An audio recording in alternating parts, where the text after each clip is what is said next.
Assalamualaikum warahmatullahi wabarakatuh. Innal hamdalillah nahmaduhu wa nasta'inuhu wa nastaghfiruh wa na'udzu billahi min shururi anfusina wa min sayyiati a'malina. May yahdihillahu fala mudhillalah wa may yudlilhu fala hadiyalah. Amma ba'du. Jamaah pemirsa yang insyaallah dirahmati oleh Allah Subhanahu wa taala. Pertama, marilah kita panjatkan puja puji syukur kehadirat Allah Subhanahu wa taala, yang mana Allah Subhanahu wa taala telah memberikan kenikmatan kepada kita. Allah Subhanahu wa taala memberikan hidayah kepada kita, yakni hidayah Islam. Kemudian dengan Islam ini kita mengenal puasa, kita mengenal Ramadan, yang mana dengan bulan mulia ini maka Allah Subhanahu wa taala memberikan kesempatan besar bagi kita untuk menambah pundi-pundi amal kebaikan kita. Tak lupa salawat serta salam semoga tetap tercurahkan kepada junjungan kita, manusia terbaik, suri tauladan kita, Nabi besar Muhammad sallallahu alaihi wasallam.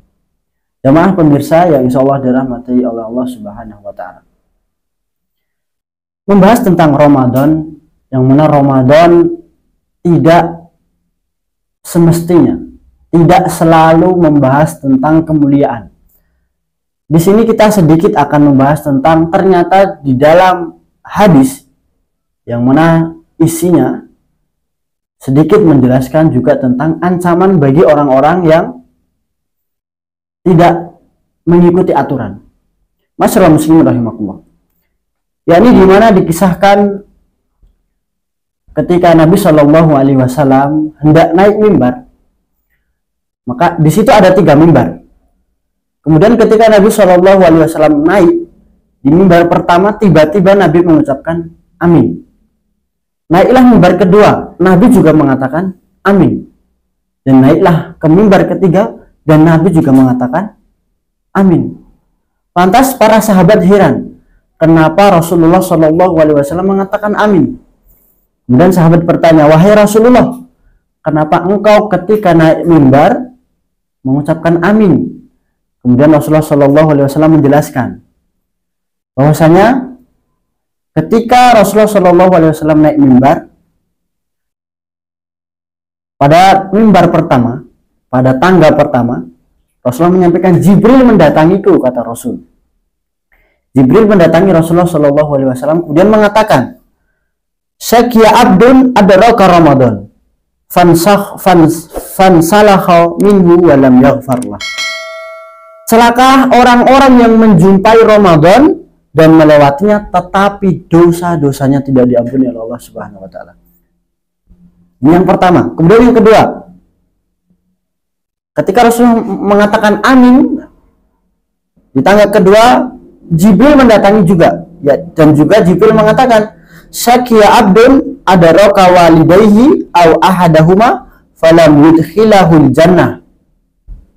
Celaka orang-orang yang menjumpai kedua orang tuanya atau salah satu dari keduanya, tetapi hal itu tidak bisa memasukkannya ke dalam surga. Kemudian di tangga ketiga Rasul juga mengatakan amin. Dan Rasul menjelaskan pada saat itu Jibril datang dan berkata, Syakia abdun dzakirta'an indahu walam yusalli alaika. Celaka orang-orang yang ketika namamu disebut di dekatnya dan orang-orang itu ia tidak bersolawat kepadamu. Masyaallah muslim rahimakumullah. 3 hal yang disampaikan oleh malaikat Jibril. Kemudian Rasulullah mengaminkan. Doa tersebut disampaikan oleh malaikat terbaik dan diaminkan oleh manusia terbaik pula. Maka sungguh rugi orang-orang yang beriman yang dosanya tidak diampuni oleh Allah setelah berlalunya Ramadan. Ada 3 poin.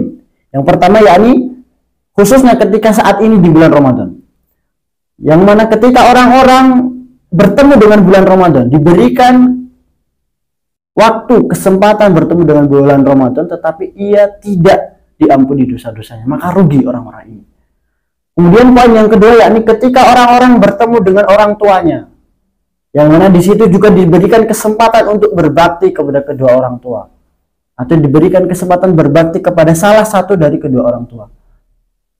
Maka orang-orang tersebut rugi karena jika ia bertemu dengan kedua orang tua dengannya tidak dapat masuk surga. Kemudian yang ketiga, celakalah orang-orang yang ketika disebut nama Nabi Muhammad, Jibril mengatakan namamu, yakni nama Nabi. Mu di sini berarti Nabi. Maka celaka orang-orang yang ketika di dekatnya disebutkan nama Nabi tetapi ia tidak berselawat kepada Nabi. Maka masyaallah muslim rahimakumullah, marilah kita perhatikan hal ini.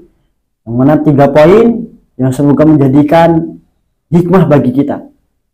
Tentang sebuah peringatan agar kita tidak menjadi orang-orang yang rugi, agar kita tidak menjadi orang-orang yang beriman sehingga menjadi orang-orang yang rugi.